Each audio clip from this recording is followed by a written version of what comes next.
Hi everyone, just wanted to show you a view of what it looks like after we had a massive snowstorm overnight. So this is my backyard.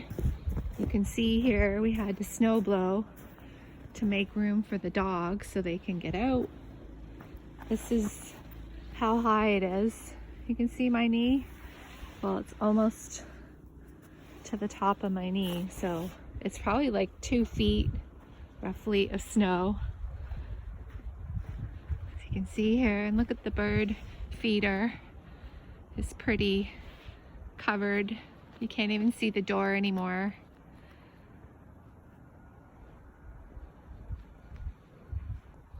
So that's what it's like if you live in Canada.